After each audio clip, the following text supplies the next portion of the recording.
The reason why I think we decided to do neighbourhood agreements was that the New Deal for the communities is coming to an end, and it was very much going to be an exit strategy to that work. What we'd done was produce a bit of a dependency culture in the area where people came to the New Deal office for everything, and people had actually forgot what services in the area were for, how to contact them and how to actually deal with their own problems. We actually put on an event, we consulted 300 residents, had an event with 150 local people and let them pick their priorities. And from the 5 priorities that they came up with, we developed our 5 neighbourhood agreements.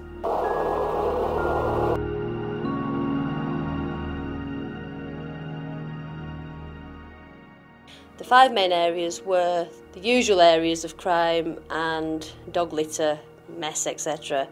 Local health, which was a surprise to us, but it did come up, the community and young people. The day we did it in January was the day from hell. It was blowing a gale, it was windy, it was absolutely horrendous, and so to still get 150 people to turn up was pretty remarkable in the circumstances. I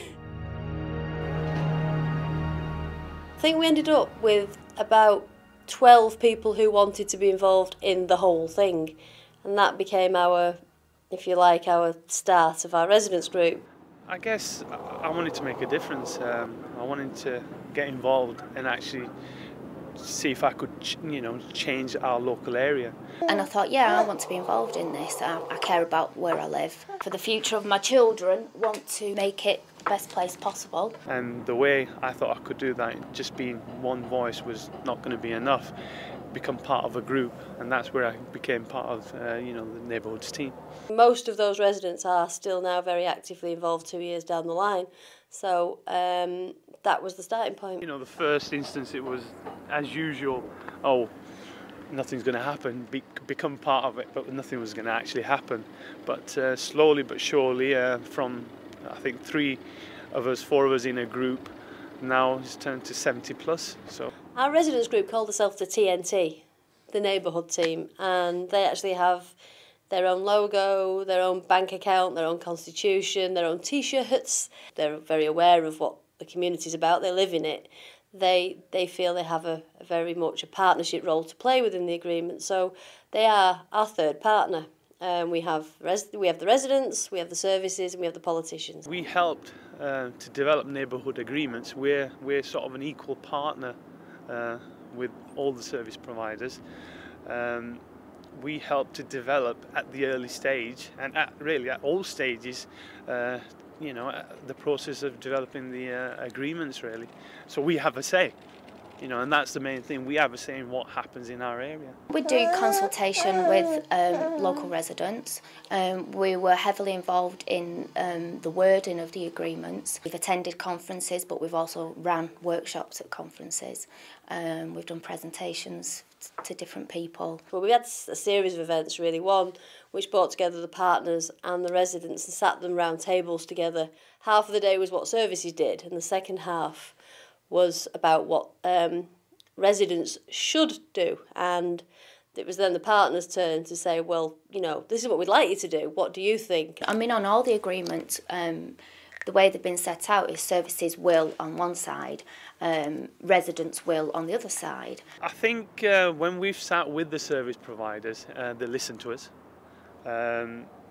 When the agreements are being developed with us, I think we try and be realistic. And it might be a simple thing of, a phone number of who to phone. If you see fly tipping, phone this number. But also, don't fly tip.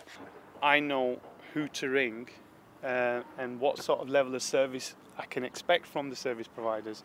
Not only they've agreed to that, so have we. I mean, we have our part to play as well. The only way you're going to get people involved is for them to truly believe it is their process.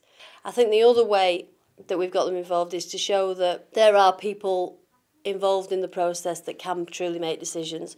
And I think that if you get a service that doesn't want to play ball, you need to make sure that there's somebody there who can negotiate, not only at middle level of management, but also at the senior levels. And I think I would say to somebody, get yourself a strong champion, whether it's the head of the council, whether it's an MP, or whether it's a local chief exec, get somebody who, if it starts to go wrong, can actually jump in and bail out any problems before they get too big. One of the interesting things about the agreement is that the residents in the area are aware of it, think that we now have more police and more road sweepers. We don't. We've raised their awareness. So one of the initial complaints is we never see the police and nobody ever cleans our streets. Now they say that they're always seeing people cleaning the streets and they're always seeing PCSOs about, and it's because we've got more now and we haven't. It's all perception. I think this is a powerful tool because if done properly, and I do have to stress the done properly, it's a great way of involving local people, making services accountable, and also giving people an understanding of what they can expect. I think the key is that it's easy to say it's the council will come in and pick up, and it's their job and they will do their bit. But I think the community needs to do their part. They need to take responsibility. It's linked the services together. It's got everybody talking together, that they're not working on their own. It's probably one of the only ways of really making sure the community have the ability to oversee how their area is managed and run. They're all working together in an area for the better of the people of that area, including the residents.